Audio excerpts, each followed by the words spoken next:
Você já olhou para alguém e disse, tal pessoa nunca vai se converter? Talvez um colega de escola, um amigo da faculdade, talvez alguém dentro do seu ambiente de trabalho, alguém dentro da sua própria igreja ou dentro da sua casa, que você olhou e disse, essa pessoa jamais vai se converter. Por quê? Porque ele é imoral demais, fala palavras muito feias, toma atitudes muito estranhas, peca demais. Ou talvez do outro lado você tenha encontrado pessoas extremamente moralistas, pessoas extremamente legalistas, com alto padrão de retidão, pelo menos na sua própria régua, que você diz, não, essa pessoa não conhece a graça, essa pessoa não conhece Jesus Cristo, jamais vai conhecer. Isso nos leva a uma pergunta. Quem são aqueles que Deus quer salvar? Quem Deus quer salvar? Quem são aqueles que Deus chama ou aqueles que Ele chamará? Ora, nós não temos como resolver essa pergunta de uma maneira muito curta. Aqui nós temos que pensar um pouco biblicamente. A palavra de Deus, no livro de Atos, no capítulo 10, nos apresenta um homem em específico, Cornélio. Cornélio era um oficial em Cesareia, militar, de alto escalão, cuidava da corte chamada italiana. Esse homem, apresentado em Atos 10, versos 1 até o 8, claro que será falado sobre ele até no capítulo 11, mas nós podemos aprender sobre a sua vida. Era alguém que já tinha certos valores parecidos com os valores cristãos. Cornélio ele tinha uma vida piedosa, é o que a própria Escritura afirma. Ele era alguém temente a Deus. Ele era alguém que oferecia suas esmolas, que orava ao Senhor. Rapaz, que cara interessante o tal do Cornélio. Mas ainda assim ele era romano. Ainda assim ele não era de tradição, de família judaica. Ele não tinha um nome hebreu nem algo do tipo. Será que Deus quer salvar um homem como esse? Alguém que é fiel ao imperador, alguém que é leal às autoridades romanas, alguém que serve aos propósitos do Estado romano. Será que Deus quer salvar um homem como esse? Talvez transpondo para o nosso tempo, facilmente diríamos, não. Ele se vendeu, ele está mergulhado no submundo da política. Ele é alguém que se vendeu ao império. Ele é alguém que está emaranhado demais com a sujeira dessa política brasileira e por isso que ele jamais será salvo. Ora, o texto nos conta que o próprio Deus foi buscar Cornélio. Aparece uma revelação ali, um sonho para Cornélio, uma visão para ele, não sabemos ao certo como foi, mas o texto diz que ele viu claramente um homem ali. E Cornélio, confrontado por aquela visão, obedece ao Senhor, e isso nos ensina que a salvação não começa no homem, começa no próprio Deus. É Deus quem vai ao encontro de Cornélio. É Deus quem vai buscar Cornélio, Deus quem chama, quem conduz, quem capacita. É Deus quem olha para Cornélio e diz, Cornélio, eu vi o que você estava fazendo. Cornélio, eu vi suas orações, eu vi suas esmolas. Isso automaticamente nos faz voltar para a nossa pergunta inicial.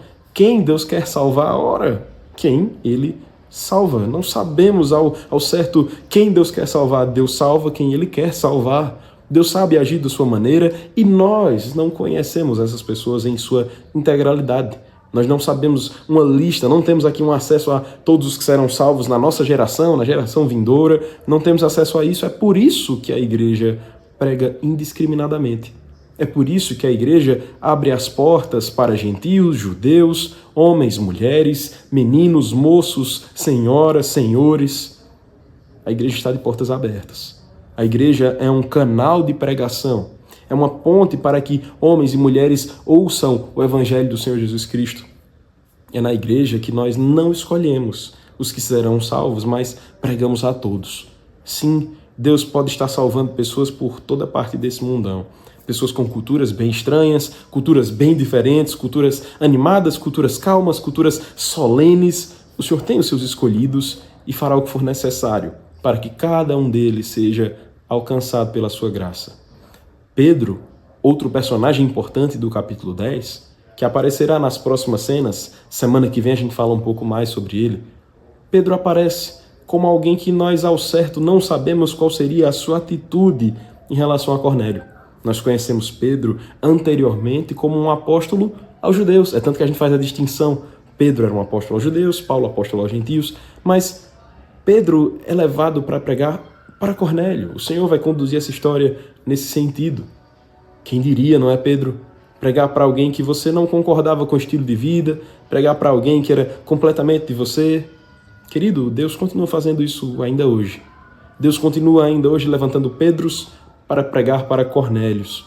Deus ainda alcança oficiais de Roma, Deus ainda alcança judeus, Deus ainda alcança imorais e moralistas, Deus ainda salva pessoas de um estilo e de outro estilo. Deus já estava trabalhando no coração tanto de Cornélio como de Pedro. É assim até hoje. Saiba, meu querido, Deus continua preparando esses encontros por meio da sua graça, abrindo portas, conduzindo pessoas.